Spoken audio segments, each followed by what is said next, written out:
Today everyone, we're talking about the Wizard and why it's so good in Baldur's Gate 3 Early Access, why it's in fact the best class. Hateful comments in the comment section. People writing, defending their favorite class. Why is it so good? Is it the most durable, you ask? No. Does it have the highest damage potential? No. Then why are you saying that it's the best one? Well, there's two reasons why I think the Wizard is the best one. First of all, it got the best item support of any of the classes in Early Access, the items that you can possibly get. Second of all, I really love the playstyle of the Wizard. So it doesn't deal the most damage, but it does deal the most reliable damage. The Wizard spells, if you select the good ones, will never ever miss, and you will mostly use one spell. That's going to be Magic Missile. And the Magic Missile damage can be doubled with an item, which I'm also going to show you how to get, along with the thing which increases your intelligence to 18, which, you know, makes it so that you don't even have to invest in your main stat if you don't want to. So, there's a lot of things to talk about today. I'm going to go through all the spells, rank all the spells, how to use them, some tricksiness you can do with different spells. I'm going to go through the items that you want to pick up on your Wizard, and I'm going to go through what to select in the character selection screen if you want to min-max your character as much as possible. So, let's jump into it. So first of all, we're gonna talk about the race. Origin doesn't matter, so we don't care about it. Race. Race matters a lot. What race are we gonna pick up? We're gonna pick up something which gives plus to intelligence, you say, because that's good for the Wizard. Yeah, you don't need to, is the answer. And why don't you need to do that? Well, very quickly in the game you're gonna get to pick up a headdress. I'm gonna show you that later on, how to pick up all these items. If you're interested, you can skip. There's probably gonna be timestamps for all these things. So, instead of picking up something which has intelligence, we're gonna pick up a class, either the Githyanki or the Dwarf, I would recommend, especially the Shield Dwarf in this case. Because those get access to medium armor proficiency, which is pretty good. You can also upgrade this to heavy armor proficiency, but there's no really good heavy armors in the game. Spoiler warning, I'm sorry if you if you're a really heavy armor fan, won't really work out for you. So instead what we're gonna pick up the Githyanki plate. I'm gonna show you how to get that also in the item section. From Lvl, which is gonna meet about 3 minutes into the game. Snag her armor. And then with your dexterity modifier, which can be quite high because you don't need to spec that much into intelligence, you can have a really good AC on your character, which is also amazing. And since you are a Shield Dwarf, which gets plus to Constitution, you're going to be able to, if you want to, at level 4, add a bonus to your Constitution, which means that you're gonna have an insane amount of hit points on your character. It's gonna be very durable from your hit points and your armor, and you're gonna be able to cast spells just as good as a Wizard, probably better than most Wizards, because you have 18 intelligence before everyone else is gonna get 18 intelligence. Gale is gonna be the only Wizard, by the way, except for you. Anywho, so that's the selection for race. And then we get to ability points, and with ability points it's actually very simple. We want to have as much dexterity as possible, because dexterity of course adds to our armor class and initiative. We want to have as much constitution as possible, because that adds to our hit points. And then there is an argument for dumping intelligence, but look what happens now. Now I have 8 intelligence and I go to my class, I will only be able to prepare 1 spell. And the thing is, there's nothing really else to put our points in, so we might as well put it into intelligence, because it also gives a bonus to a lot of different checks here. So I would go up to 14 here, have 10 charisma, we have 10 strength. We can't go lower in strength because we're Shield Dwarf, so that's what I would do for ability. So next up is the spell selection. I'm gonna go through all of the spells, by the way. The level 1 spells, the level 2 spells, I'm gonna rank them and so on. But I just wanted to show you what spells or what cantrips to pick up, which ones are useful.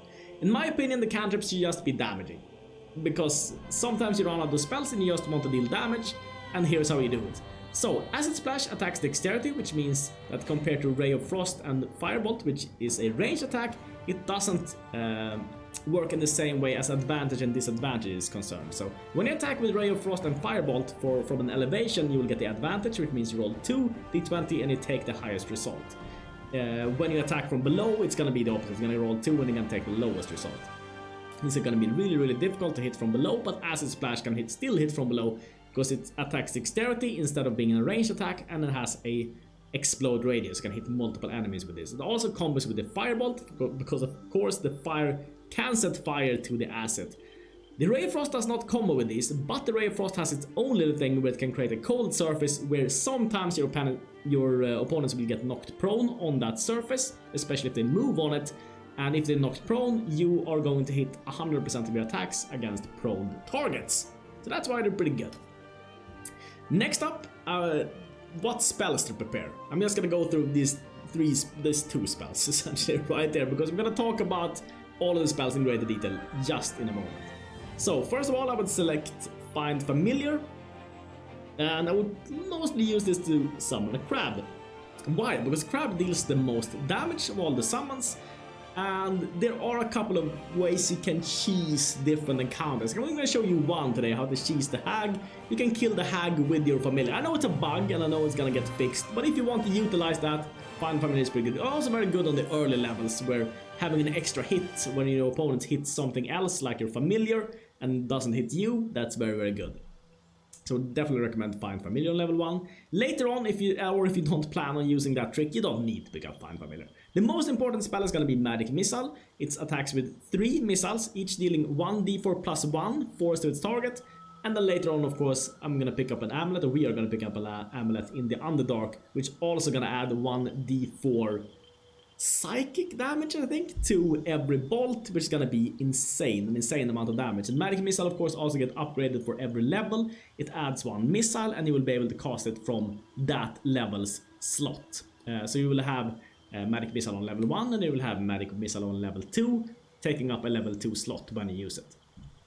So, those are the spells. So, now it's time to show you how to get all the good items. Well, first item we're gonna get very, very quickly. Before we walk into the helm here, spoiler warning if you haven't played any of the game yet, you're gonna join up with Lvl, and you can go into your equipment, and here you can just select this robe and unequip it, and drop this armor, select the Githyanki plate, and this Githyanki plate is gonna be 15 plus your 2 dexterity modifier.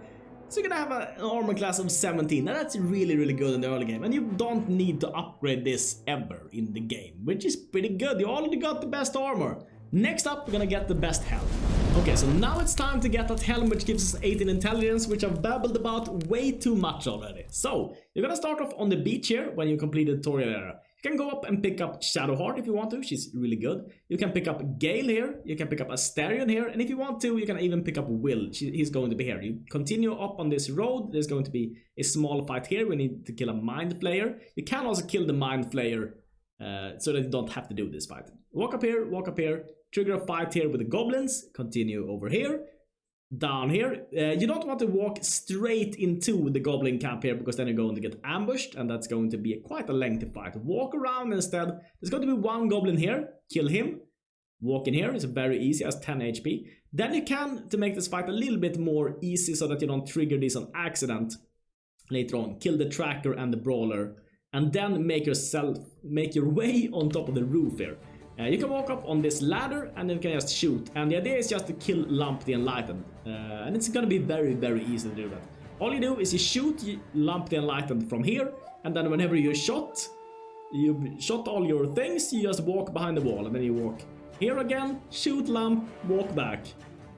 Rinse, repeat until the fight is over. It's going to be quite a lengthy fight, but when the fight is finally over, after a lot of walking behind the walls and shooting, and here's Lump the Enlightened. Loot him, and you get the Warped Headband of Intellect. Increases the wearer's intelligence to 18. Pick that up. E. Equip. Wink. And we're gonna go to B also. And there we see it. 18 intelligence. Next item is of course the amulet, which doubles the damage on our Magic Missile. Magic Missile is already good, but doubling the damage, it becomes insane. Insanely strong. So how do we get there? Well, we need to get to the Underdark. Getting to the Underdark is a little bit tricksy. I would recommend doing that by getting through the hag, because there's a very tricksy way you can kill the hag using only a crab. There's going to be a video link down in the description where you can find out how to do that. That might get patched out at some point, so no promises, but it still works as of recording. So, we're gonna look at the map here. We are of course in the hag's lair, and what we want to do, of course, you get down here. Here you can pick up some masks. You will need 1 mask. You're gonna fight some masked servants here. You can take one of their masks instead if you want to. You make your way through down here, jump down here, and then you get to this little ledge right here, which is going to be what you see here. And here you can jump across to this side. To be able to get through this door right here, you need to equip the mask that I talked about before, the Whispering Mask, and then you can go right through here. And when you're through, of course, you can unequip the masks and put on whatever you want. So next of all, I forgot to tell you that probably you want to bring a potion of invisibility or at least 2000 gold when you do this. So what you're gonna do is when you get from the Hag's Lair, you enter here, go down here, go down here. There's going to be some mushrooms here that trigger and they do an explosion, so you can shoot them from afar and take damage from them. Walk up here, and here is going to be a Baldurs, and you don't need to kill it. It's going to despawn after 4 turns of combat, something like that. But get up to the stones here so it can not do the jumping attack, because this jumping attacks is the most dangerous. Otherwise, you can only kill 1 person per turn, which means you can just resurrect him every turn. Survive 4 turns of combat, and he will automatically burrow. Walk up to the ledge here, use Featherfall and jump across. Featherfall, of course, is a spell that you can use so that you don't take fall damage. Just jump across with your party. Walk up here, walk up here, walk up here, and then there's going to be some mushrooms that talk to you, and oh, you can also walk this way around here.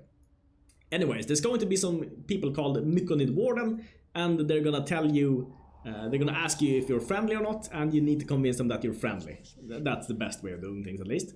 And you walk in here and you find Blurg and Omelum. Not to spoil too much, but here we are. So, the easiest way of getting this item, you can talk to him and you can bring 2000 gold and just buy it from him. That's one way. Also, if you have a potion of invisibility, which I'm 99% sure that you can get through in the Hag's Lair when you've defeated the Hag, you can use that potion of invisibility on this character, on the Astarion. Hide, go to Pickpocket, there's the Sapphire Spark, and steal it. Shwink. Sleight of hand, you did it. Now we just need to move away with everyone, essentially, so that he doesn't realize that we stole from him. And it should be fine. He shouldn't find us. Let's walk down here or something. Now it's time to talk about all of the spells. First up is going to be Find Familiar. When you cast Find Familiar, you can select 1 familiar. You can only have 1 summoned per character. So you can have 1 on this wizard right here, and Gale is another wizard, of course, so that he can summon another familiar. You can select different types. There is the spider, the raven, the rat, the frog, the crab, and the cat. And they have different damage types, and they have different status effects that they add. But in most cases, crab is going to deal the most damage. So essentially always go for the crab. And here's how it looks. A tank! You can of course control this guy however you want, and the party won't follow. There's a lot of tricksiness you can do with these guys, and you can even kill bosses. Again, link in the description if you want to see how to kill the Hag, for instance, using only a crab. So next up we have a very, very strong defensive buff, which unfortunately takes up an action, which means that in most cases it's just gonna be better to cast a offensive spell, because most things in this game are not that dangerous, but here it is.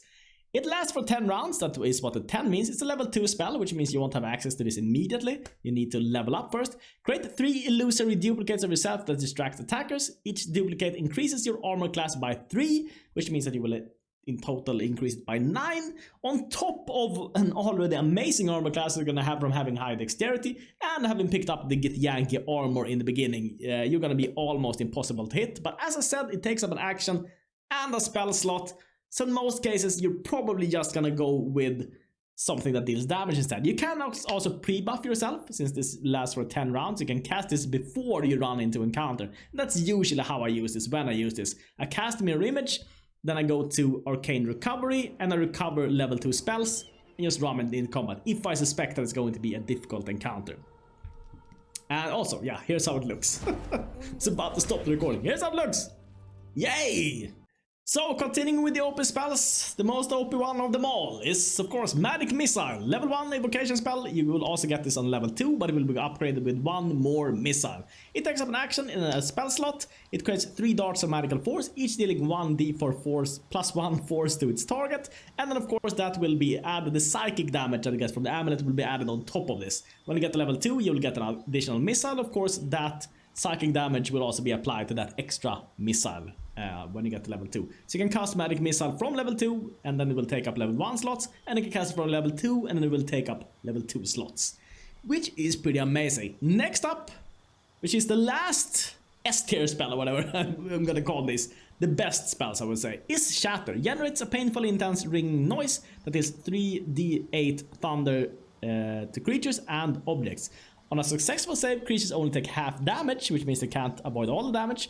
Creatures made of inorganic materials such as stone have disadvantage on their saving throw. Why is this useful? This is very useful because it has a decently huge area, so you can hit a lot of small critters. Even though it doesn't deal an insane amount of damage, it's only 3d8.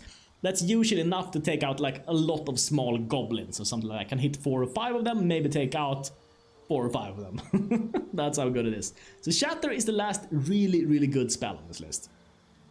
So I thought about listing every spell in like different tiers, like A tier, B tier, C tier, and then the S tier spells, which are the spells that I've listed so far. But I realized it's silly to try to rank them in between so granularly. Instead, I'm gonna say that the spells that I've listed before, those are the strongest spells, the most overpowered, if you will.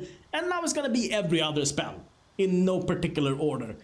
These are only the known spells, and there's more spells to come, so let's just go through the known spells first. Here we have Sleep. Put creatures up to a combined 24 hit points into a magical slumber, has a range of 18 meters, and it takes up an action plus a spell slot. I don't use this too much because 24 hit points is not that much. It's of course going to upgrade to level 2 Sleep, which is going to be stronger. But the thing is, when are you gonna want to sleep something which has 24 hit points? You can just one-shot it anyways. It doesn't matter. Even in the early game, it doesn't matter. Because sleeping creatures awaken if they take damage. It's not like in Baldur's Gate 1 where they don't awaken, so it's overpowered in that game. In this game, it's like, whatever. Whatever, it doesn't matter. Just cast a damage spell instead. Next up is Charm Person. Magically charm a humanoid that can see. Charmed creature can't harm the charmer, and the charmer has advantage on charisma checks against the creature. I haven't found a single creature which this is really good on so far. Again, it just seems easier to kill everything, but maybe when the game gets a little bit more difficult, Charm Person could be a really strong spell. I really see the potential in this spell. I just haven't found the use case for it yet. Next up is Grease. Cover the ground in grease. It becomes difficult terrain and creature within can fall prone. And of course, grease can be lit on fire. If something falls prone, that means that you will hit it 100% of the time. If you have a party with a lot of like ranged characters and yeah. I don't know, if you play multiplayer with a lot of ranged characters, grease could probably be good for you. Otherwise, you know, your spells are gonna hit anyways, and them being slower is not gonna impact anything, I feel like. Next up is Jump. It's a level 1 transmutation spell. It lasts for 10 rounds. Touch a creature to triple its jumping distance. This is situationally useful to get through different places, and also it's very good in combination with Sneak, so they can sneak around different places, can jump over the area where people can detect you, for instance. It has situational usage. It's an action plus a spell slot, and I use it situationally, the jump. Next up is Burning Hands. Fire shoots from your outstretched fingers. It ignites anything flammable and deals 3d6 fire damage. It has an attack save dexterity, which is very good. You don't need to do an attack with this. And on a successful save, targets only take half damage, which is good because you're at least gonna get some damage in with Burning Hands. Unfortunately, it's very short range and doesn't deal that much damage. So 99% of cases, just gonna be better to cast a magic missile. So that's why I never use it. Again, Color Spray! Create a dazzling array of flashing colored lights, blinds creatures up to a combined 33 hit points. Pretty much the same as Sleep. It's a little bit stronger because Sleep only is 24 hit points. But just deal the damage instead. My humble opinion. We all talked about Shatter, we all talked about Mirror Image. Then we have Melf's Acid Arrow. 4d4 acid damage, level 2 evocation spell. Shoot a green arrow that bursts into a spray of acid, dealing 4d4 acid immediately, and 2d4 acid at the end of target's turn. Its attack save is a ranged attack, range 18 meters. On a successful save, the target only takes half the initial damage. So Melf's Acid Arrow, again, is in most cases gonna be worse than Magic Missile, but there's one use case for Melf's Acid Arrow. If you haven't picked up the amulet yet, which boosts your magic missile, in which case this is essentially always gonna be better than Melf's Acid Arrow. If you haven't picked up that amulet yet, and you're attacking from above so you get the advantage, and you have something like, I don't know, a 90% chance to hit or something, then Melf's Acid Arrow is good. But that's gonna be a very limited amount of times. Okay, next up is Blindness. It's a level 2 necromancy spell which lasts for 10 rounds. and it magically blinds an enemy creature. The blinded creature can try to shake off the effect at the end of each turn, so it probably won't last for 10 rounds, but it can potentially do that. The attack save is Constitution, which is decent. A lot of creatures have a lot of Constitution though, so it might not affect people that easily. I think that when we get higher difficulty, there's a couple of spells which I'm gonna say the same thing for. When we get to higher difficulty, I think Blindness, I can pretty much say the same thing about Hold Person. When we get to Hold Person, Blindness and Hold Person are probably going to be very, very good when we have higher difficulty, when it actually matters to hold something down or blind something. But as it stands, it's just easier to shoot things with magic missiles, with shatters, just kill them quick. You don't need to blind everything. So that's my take on Blindness, also my take on Hold Person. Of course, Hold Person and Blindness does not go away when you hit things, like it does, for instance, with Sleep. So that's also very, very good. Next up is Blur. It's a level 2 illusion spell. It has 10 rounds of blurriness. Your body becomes blurred. Attackers have a disadvantage on attack rolls against you, which means that when they roll their attack die, they're D20, they roll 2 dice instead of 2, and they take the lowest roll. Unfortunately though, concentration is required, although it does stack with mirror image. This means that if you take any damage, it's gonna go away, and it's quite an attractive spell slot level 2. But what it can do, of course, is that you can add your mirror image, add your blur, and then recover spells with the arcane. And then you can have both up if you really, really care to. But it's gonna take a long time, because you probably want to do this on both Gale and your main character, which is a wizard. So you might not have that many rounds left on your blur and mirror image if you try to do all that, plus recovering with arcane. So I don't know, I didn't use blur too much. Next up is Darkness. It's a level 2 evocation spell. Create a cloud of magical darkness to heavily obscure and blind creatures within. Creatures cannot make range attacks into or out of the darkness. Concentration is required, and action plus spell slot. 2 problems here, of course. Concentration is required, and in most cases people can just walk out of the darkness and shoot you anyway. There are situations where darkness is very good.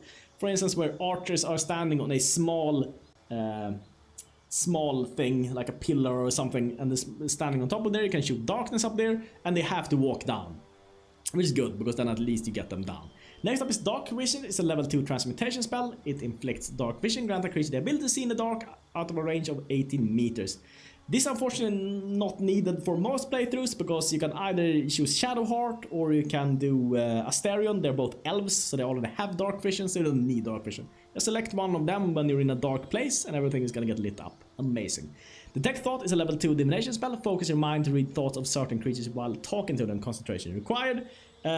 This is useful for some dialogue things, but only situational. You might pick this up if you want to. Hold Person is a level 2 enchantment spell. I've already talked about this. It holds a creature, it can't do anything, but unfortunately it's usually just easier to kill it. Again, on higher difficulties, probably gonna be very useful. Invisibility is a level 2 illusion spell. It deflects invisible. When you touch a creature, turn it invisible. This is not useful in combat because, of course, the spell ends early if the creature attacks or casts a spell. But it is very good for sneaking, and it is also very good for stealing stuff from people, because it's gonna be very difficult to go into sneak if there's a lot of people around. But if you turn someone invisible, you can just steal whatever you want. For instance, you can steal that amulet that we talked about before. This Misty Step. This spell is actually really good, and I don't know if I should have put it in the list of spells that you should always pick up or not. The thing is with Misty Step, you can pick it up from a amulet, so you don't have to have it here. But of course, if you have the amulet where you boost your magic missile, you can't have both on at the same time. But it's a very good spell. The good part about this spell is that it only uses a bonus action, and often you're not going to use the bonus action on the wizard anyways. Surrounded by black mist, you teleport to an unoccupied square you can see. Very, very useful spell. I actually use it quite a lot, so maybe it should have been on that always pick up side of things. Raven Feeblement is a level 2 necromancy spell. A beam of enervating energy springs from your fingers. The target deals half damage with weapons using strength. Attack save is Constitution, which means that most things which deal attack damage is not gonna get hit by this. With a range of 18 meters and use as an action, unfortunately. If this was a bonus action, I could maybe see seeing this spell, but seeing as it's level 2 and level 2 is very good, you want to use other spells with this, or just go for a damage spell instead. Next up is Scorching Ray. Hold 3 rays of fire. Each ray deals 2d6 fire. It has a very high potential of dealing damage, but it's a ranged attack, which means that you essentially need to have the high ground to be able to use Scorching Ray. But sometimes it's actually useful to use Scorching Ray, especially if something is standing on acid or something flammable, and you have the advantage because you have the high ground. Then the Scorching Ray can be good. Web is a level 2 conjuration spell, another spell which is very overpowered in Baldur's Gate 1, but in Baldur's Gate 2, again, you don't need it. Cover an area in a thick, flammable webbing that can embed creatures within. Any unwebbed creature or ally can try to use its action to try and tear webs away. Next up is Disguise Self. It's a level 1 illusion spell, magically change all aspects of your appearance. I think there's a use for this, but I haven't found it. I haven't found a good use for this. There's probably some good use for it. Haven't found it. Expeditious Retreat. Turn dash into a bonus action, allowing you to move at incredible speed. Can be decently good. This is the same as the Rogue ability. But I never use it. I just use Mr. Step instead. But it's a level 1 spell, so I guess you get access to it earlier. False Life is probably one of the worst spells, I would say. I don't see when you would ever use this, but okay. Bolster yourself with Necromantic Facsimile of Life to gain 5 temporary hit points. Why? I don't know. Featherfall, level 1 transmutation spell. It lasts for 10 rounds and it fixes Featherfall. Slow the rate of descent of allied creatures, grants immunity to falling damage. This is very, very needed when you get to the Underdark. Before that, it's not really needed, but there's a couple of places where you can get using Featherfall, and you can actually also skip some, get faster to different places using Featherfall. So I think it's a useful spell, but it's only, you know, situationally useful. Fog Cloud is a level 1 conjuration spell. It creates a fog of dense a cloud of dense fog. Creatures submerged in fog are heavily obscured and blinded. Concentration required. Again, concentration required. I don't like whenever something is concentration required, because that means that they're just gonna break my concentration. Also, it doesn't matter too much because it takes up an action plus spell slot, so I'd rather just deal the damage instead. Long Strider. Touch a creature to increase its speed by 3 meters. You don't need the spell. There's a ring you can pick up in the goblin if you really need to have extra speed, that is. There's a ring you can pick up from the goblins outside. There's a guy, I don't remember his name, but he drops a ring which increases your speed by 3 meters, so you probably don't need this. Mage Armor surrounds a creature in a protective magical force. Its armor class increased by 3. That would have been amazing if it doesn't have prerequisite not wearing armor. And since we're wearing armor on a character, this does nothing.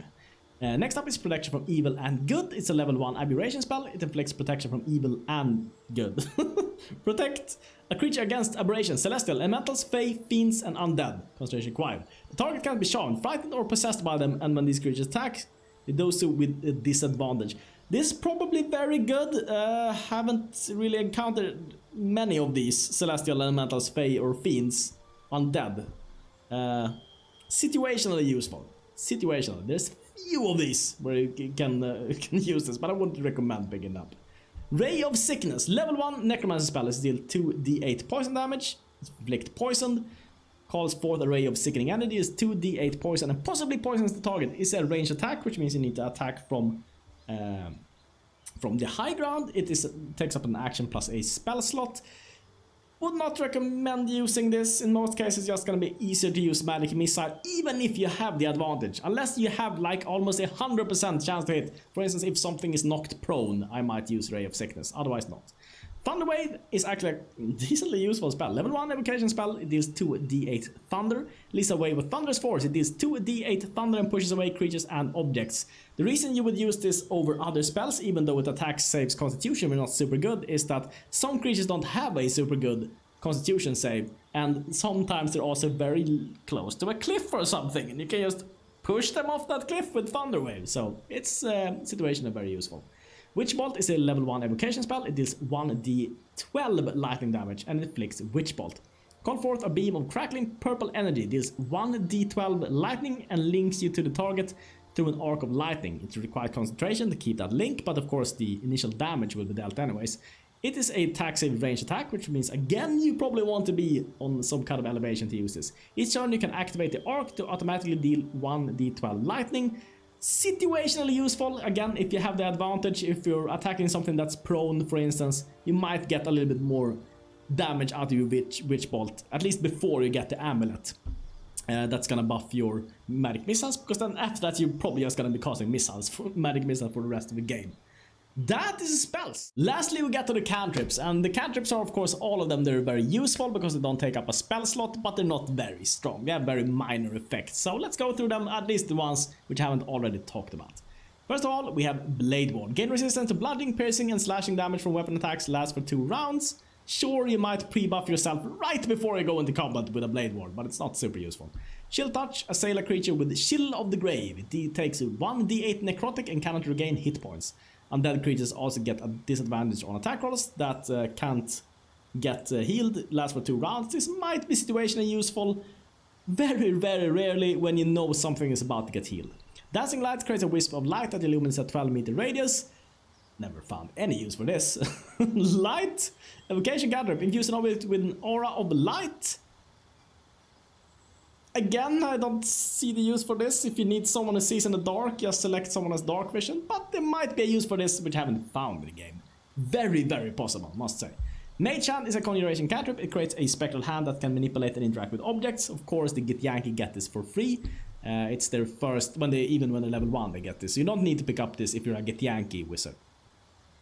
Create a spectral hand that can manipulate and interact with objects. It requires concentration for it to stay there, and then it can throw things, it can push things. There are some uses for this where you can do some cool stuffs, but in most cases you're gonna use the familiars instead. The familiars have in most cases they have better uses than Mage Hand. Binary Illusion, create an illusory image and that distracts nearby creatures, compelling them to investigate. I think the elves and drows or something like that get this for free, so if you're elf or drow you don't need to pick this up. You can remain hidden while casting this spell. Situationally useful to make people of course move when you're doing sneaking and stuff like that.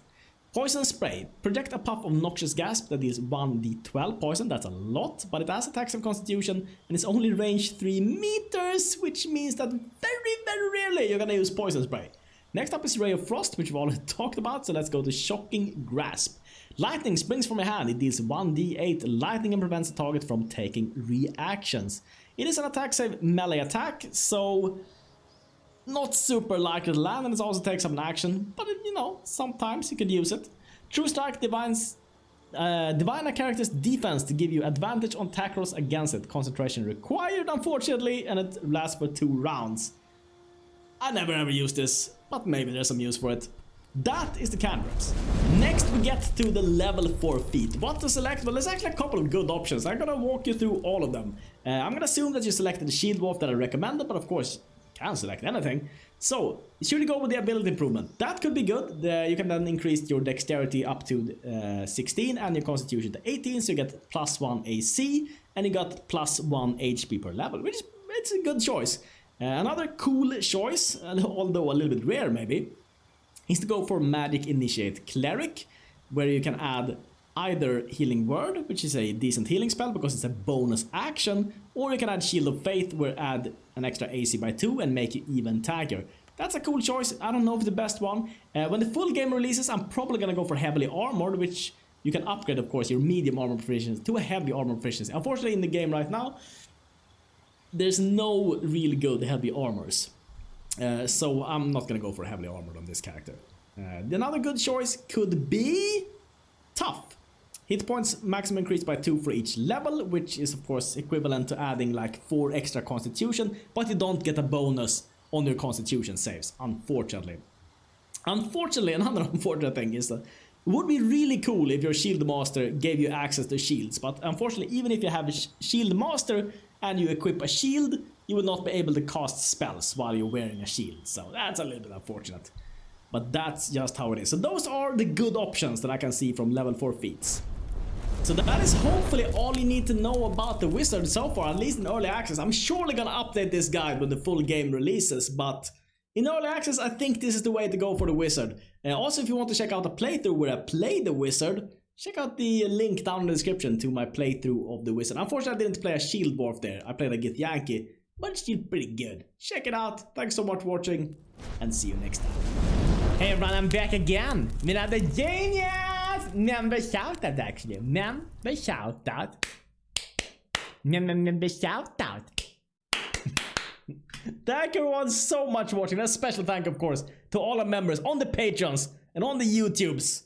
If you also want to become a member, by the way, check out the join button next to the subscribe button or check out my Patreon, link in the description. Thank you so much too! Adam Alexis, Simon Lauer, Rodney Cox, The Soft Pillow, Nathaniel Nissen, Laser Set Stun, Michael W, Topless Investments, Peter Gold, Sean Stevens, Gabriel Juvenal, Wayne, Messer1, Ye Old Bastard, Tai Tai, Eli Moonlight Sock, Breaker 2000, Rastic Fart, Invoke Legion, John Domian, Gesasaki, Own77, Ellie Curtis, Noah BH, MC Hermes, Fumiaki Kinoshita, J-Cap, Steve Draminskis, Kaiser of Zero, Tim Dutton, Jake Denley, The McDuncan, Ralgan, Chase Closed, Honza Koss, Agony Reborn, Ramen Noodles for me, Netherbex, Musketeer, Name the Epithet, Dear Lurgok, Dimlit Nike, Stricker Mike, Huan Tu Ying, Channel Fatal Load, Anthony Nixel, Ninja Asteroid, Optimus, Pocky U, Medic Pistolman, Seppi1310, Martin Newman, Captain Loyskill, That's Mr. Gotti, Jake Palmer, Thomas Schwartz, Kyle Hoff, Judy Robinson, Robert Montgomery, Salim Proctor, Zach Coyle, QGL889.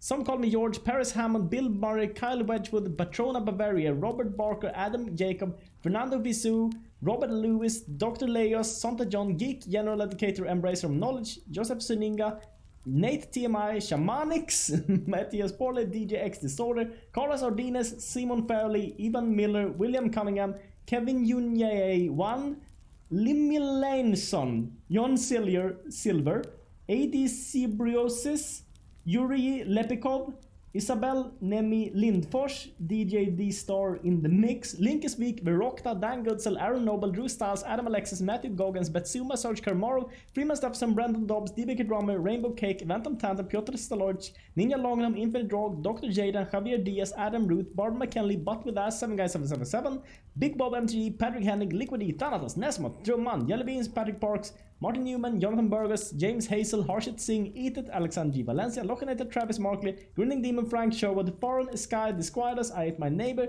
Utah Yasik, Christopher Tonkin, Gudulape Hernandez, Bam Bam, Kevin C, Yoda for Sale, Trunks 305 in KC, Michael Brown, Mark Rutledge, Amber Parrot, Jacob Herrer, Rick Mr. Joe, Victor William Bear, Kleiner Dackel, and Dr. Bosky. You guys are amazing. Thanks so much for watching.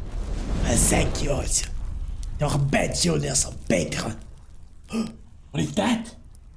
What is that? More videos. Didn't work. Did not work. Also, you can check out my Patreon link down below. Thanks so much for watching, everyone, and see you tomorrow.